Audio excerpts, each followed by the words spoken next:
Bismillahirrahmanirrahim. Bila anda merasakan anda ada tanda-tanda telah disihir, rujuklah perkara ini terlebih dulu kepada seorang peruqyah yang syar'i, iaitu seseorang yang menjalankan amalan ruqyah yang 100% menepati Al-Quran dan hadis.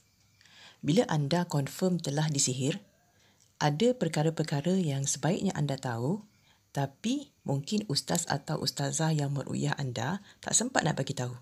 Apa dia perkaranya? Yang pertama, apa saja yang telah berlaku, pasti berlaku hanya dengan izin Allah. Tidak ada yang akan berlaku tanpa izin Allah, termasuklah hal bahawa anda telah disihir.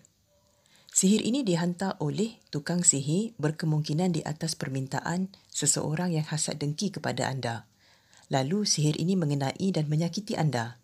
Semua ini berlaku hanya dengan izin Allah. Kalau Allah tidak mengizinkan, tidak akan ada sihir yang boleh mengenai dan menyakiti anda. Setiap perkara yang telah berlaku tu bermakna ia telah ditakdirkan. Bila sesuatu itu telah ditakdirkan, maka kita kena terimalah dengan redha. Bila kita diuji dengan sesuatu musibah, datangnya musibah tu adalah kerana dosa-dosa kita yang lalu. Siapa kata? Al-Quran lah yang kata. Surah Asy-Syura, surah yang ke-42, di ayat yang ke-30.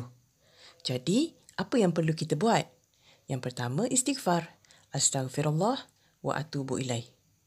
Mohonlah keampunan Allah di atas segala salah silap kita yang lalu. Kenapa anda ditimpa musibah? Sebab Allah sayangkan anda dan Allah ingin anda lebih mendekat kepada Allah. Jadi, kembalikan masalah yang sedang anda hadapi kepada Allah. Allah Maha menolong hamba-hambanya. Apa pun masalah yang anda hadapi, Allah ada jalan keluarnya. Kalau benar ada orang yang menyihir anda tak perlu risau kerana orang itu sekali dengan tukang-tukang sihirnya, sepenuhnya mereka ini di dalam genggaman dan kekuasaan Allah. Kembalikan saja masalah ini kepada Allah. Dan kalaulah benar ada orang yang menyihir anda, jangan habiskan masa anda memikirkan siapa dan kenapa. Jangan kotorkan hati anda dengan tuduh-menuduh, benci-membenci atau berburuk sangka. Sifat-sifat yang negatif ni hanya akan melemahkan anda. Apa-apa saja yang mengotorkan hati anda tidak ada kebaikannya untuk anda. Ia mungkin saja membuatkan anda lebih sakit hati adalah. Jalan terbaik adalah kembalikan saja masalah ni kepada Allah. Okey, yang kedua. Sihir yang dihantar kepada anda itu sangat-sangat lemah. Sihir bertujuan melemahkan. Kalau selepas disihir anda sakit, jangan sesekali anda fikir bahawa sihir itu sangat kuat atau tukang sihirnya sangat kuat sampai boleh menyakiti anda. Jangan. Kerana apa? Kerana hakikatnya adalah sihir ini sangat-sangat lemah. Sihir ini angkara siapa? Siapa punya kerja? Sihir ini kerjanya syaitan yang nak memperdaya manusia. Tapi tipu daya syaitan itu sebenarnya lemah. Betul, tipu daya syaitan itu lemah. Kalau anda tak percaya, rujuklah Al-Quran di surah An-Nisa, surah ke-4 ayat yang ke-76. Jadi, sekarang ni yang perlu anda lakukan adalah tingkatkan keyakinan anda kepada Allah. Hanya Allah yang maha kuat, syaitan tu semuanya lemah. Hanya Allah yang maha melindungi dan memberi keselamatan. Bila Allah yang melindungi, siapalah yang boleh mengganggu anda? Hanya Allah yang maha menolong. Tiada siapa yang boleh menghalang sampainya pertolongan Allah. Hanya Allah yang maha berkuasa melakukan apa saja. Tiada siapa yang boleh menghalang kehendak Allah. Kalau Allah berkehendak anda dapat sesuatu, tak akan ada sesiapa yang boleh menghalang. Jadi, yakinlah dengan kekuasaan Allah yang maha segalanya. Jangan pernah anggap sihir itu kuat. Lawan sihir ini dengan meningkatkan dan menebalkan keyakinan anda kepada Allah. Bila anda dah cukup yakin dengan Allah, datanglah gangguan syaitan dalam bentuk apa pun, tidak akan ada syaitan yang dapat mempengaruhi anda. Kalau tak percaya, cuba anda lihat Al-Quran di surah yang ke-16, surah An-Nahl, ayat yang ke-99. Okey. Tadi ada 3 perkara yang perlu diketahui kan? Okey. Yang pertama tadi apa?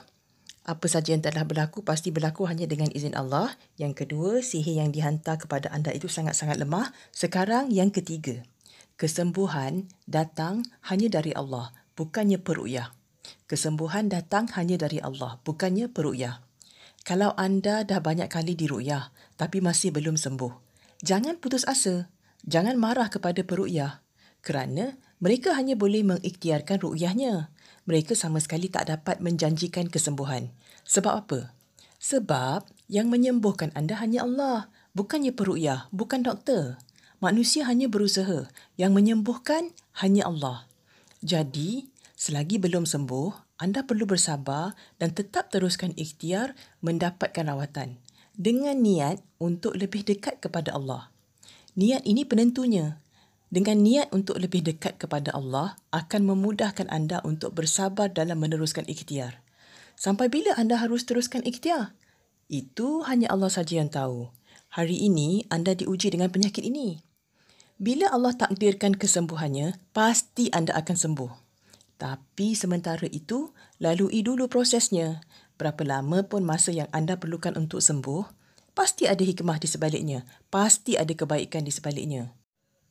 Yang lebih penting, walau apapun ujian yang kita lalui dalam hidup ini, ujian itu harus lebih mendekatkan kita kepada Allah.